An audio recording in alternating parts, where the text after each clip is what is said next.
जानिए रावण की नाभि में कैसे और कहां से आया अमृत, जिससे वो अमर हो गया था।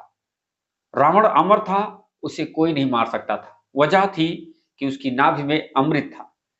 भगवान राम भी उसका वध तब तक नहीं कर पाए थे जब तक विभीषण ने रावण की अमरता का राज खोल नहीं दिया। मगर सवाल यह है कि रावण की नाभि में अमृत आया कहां से। आज आपको रावण की नाभि में अमृत स्थापित होने की दिलचस्प कहानी बताते हैं। बाली से युद्ध में घायल हुआ रावण प्राचीन धर्म ग्रंथों एवं मान्यताओं के अनुसार रावण की नाभि में अमृत आरोपित किया गया था, जिसके कारण रावण अमर हो गया था। कहा जाता है कि एक बार बाली और रावण के बीच भयंकर युद्ध हुआ। रावण को कई गंभीर चोटें पहुंची, कुछ इतनी अंदरूनी थी कि रावण का बचना मुश्किल हो गया। ऐसे वक्त में रावण की पत्नी मंदोदरी परेशान हो गई। उन्होंने फैसला कि वो न सिर्फ रावण की जान बचाएंगी बल्कि उसे अमर भी कर देंगी। ऐसे में मंदोदरी अपने पिता मैदानों के पास पहुंची। उन्होंने बताया कि अमृत चंद्रलोक में है, मगर वहां पहुंच पाना किसी इंसान के बस की बात नहीं। दिलचस्प बात यह है कि कई रहस्यमयी शक्तियों के मालिक मैदानों ने ही अमृत कलश को चंद्रलोक में स्थापित किया था।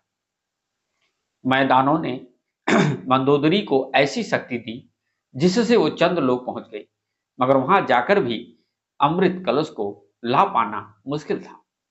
वजह थी कि अमृत कलश बहुत सी शक्तियों द्वारा सुरक्षित था। उसके पास जाना भी मौत को दावत देना था। कलश के नीचे से बहुत सारी विषैली गैसें निकलती थी, जिससे मौत हो जाती थी। इसके चारों ओर गर्म लावा निकलता रहता था। ऐसे में अमृत की कुछ बूंदें भी धरती पर लाना नामुमकिन सा था।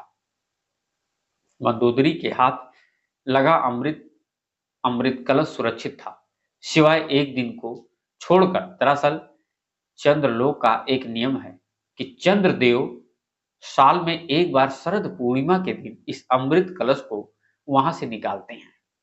उस वक्त वो धरती पर भी कुछ बूंदे गिराते हैं। यही वो मौका था जिसकी मंदोदरी को तलाश थी। मंदोदरी जब चंद्रलोक गई तो उसके 2 दिन बाद ही पूर्णिमा थी। जैसे ही पूर्णिमा की रात चंद्रदेव ने अमृत कलश वहां से बाहर निकाला, तभी रावण की पत्नी मंदोदरी ने अमृत कलश को चुरा लिया और भागने लगी।